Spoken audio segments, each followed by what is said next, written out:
Саламатсыздар ма, қалайсыздар? Бүгін сіздерге подсознание деген не, онымен қалай дос болуға болады, сіздерге түсіндіріп айтып кетемін. Әр нәрсе болсын, біздерде мысалға, мынау бізде су, мынаның бәрі су, мына жақтан бастап өзен, мына жақта өзеннің шығында біздерде өседі ғой, қар жатады ғой, үстінде үлкен тау сияқты, сондай алыс елдерде, біздің елде біз басқа елдерде жатады ғой, үлкен қар сияқтынан бәрі су, сосын судың астындағы мыналар қарай қарлар деп кәдімгідей көз алдарыңызға елестетіңіздер, иә. Мынаның өзі екіге бөлініп тұр. Көрінетін және де көрінбейтін болып. Ал кәдімгідей шын өмірде қарасақ, мына көрінетінге бізде жатады, кәдімгі білім жатады. Екінші, өзіміздің сила волемі жатады. Үшіншісі, материальный ресурстар жатады.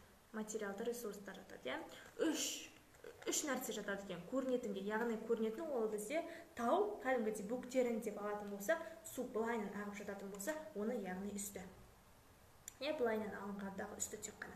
Ал енді мынау су, мынаның бәрі осылайынан су алатын болса, оның асты бар. Асты яғни былай болып, әр нәрсе жатады ғой былай, мысалға, мынадай жағдайда, иә. Олар біздерде деген, мысалға, адамның сырты болады, іші болады, дәл сол сияқты ғой. Месере соны түсіндіргім келіп отыр қазіргі кезде. Біздің деген өмірге деген өзіміздің нелеріміз,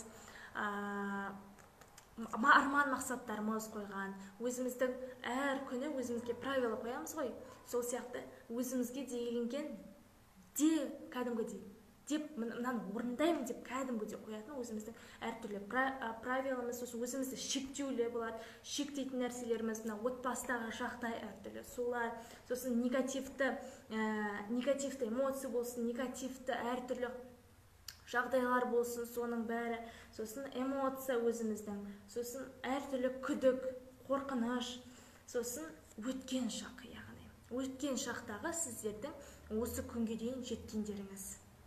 Уже сіздерге ол тәжірибе болып қалады. Өткен шақтағы, яғни тәжірибе болады. Сосын әртүрлі ойлау қабілеттеріңіз. Соның бәрі ол бізде таудың астында, яғни.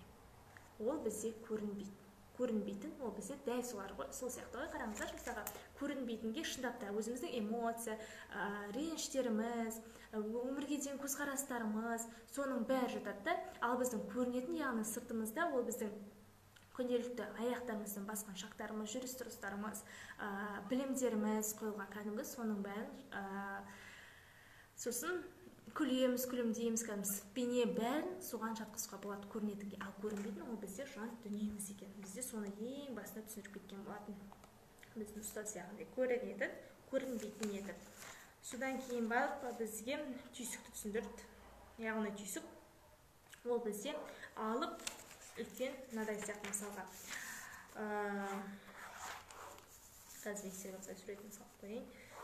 Қараңыздар. Мынау бізде үлкен қайық, иә. Сіздер дәл қазіргі кезде көз алдарыңызға елестетіңіздер, үлкен қайықта келатсыздар сіздер. Үлкен қайықта келе жатырсыздар. Қайықта келе жатырғанда капитан тұр. Дәл алдарыңызда капитан тұр сіздердің. Капитан ол сіздерде кәдімгідей мынадай ұстайтын рөл болады ғой, сол рөлді ол басқарып келе жатыр. Басқарып келе жатырғанда, ол міндетті түрде 99% түйсікпен жұмыстанып келе жатырады екен. Яғни оның түйсігі қалай бағытта, қалай жұмыс жасау керектігін айтады екен. Яғни түйсігі былай жүр десе, былай жүреді, былай жүр десе, былай жүреді. Оны басқаратын да, оны қозғайтын да түйсігі. Егер де ол түйсікпен байланысқа шыға алмай, қозғалмай кәдімгідей не істерін білмей қалатын болса, ол бір нәрсеге соқтықсады дейді, немесе дұрыс әрекет жасатпайды екен. Яғни біздерде яғни айтқанда, мынау біздің судың асты ғой, мынау бізде қайық келе жатырған. Судың астындағы келе жатырғандардың бәрі, олар уже түйсікпен егер де капитан дұрыс жұмыс жасайтын болса, оның бәрі көмектесетін адамдар, яғни әрқашанда көмектесіп тұрады. Яғни орысша айтқанда помощники деп айтады ғой, көмектесетін адамдары, яғни. Сөйтіп оған түрлі адамдар көмектесіп келе жатырады екен. Егер де ол кәдімгідей түйсікпен байланысқа шығалса, толған адамдар түйсікпен кәдімгідей байланысқа шығып, сол адаммен оған кәдімгідей рөлді басқаруға көмектесіп, ол сол рөлді басқарады деген. Капитан деген тек қана саналы түрде 3-5% жұмыс жасаса, ал түйсік деңгейінде ол деген 95-97% жұмыс жасап келе жатырады. сонда қызық, иә. Сонда бізді басқаратын да, бізбен жұмыс жасайтын да әрқашанда түйсігіміз мәз болып тұр.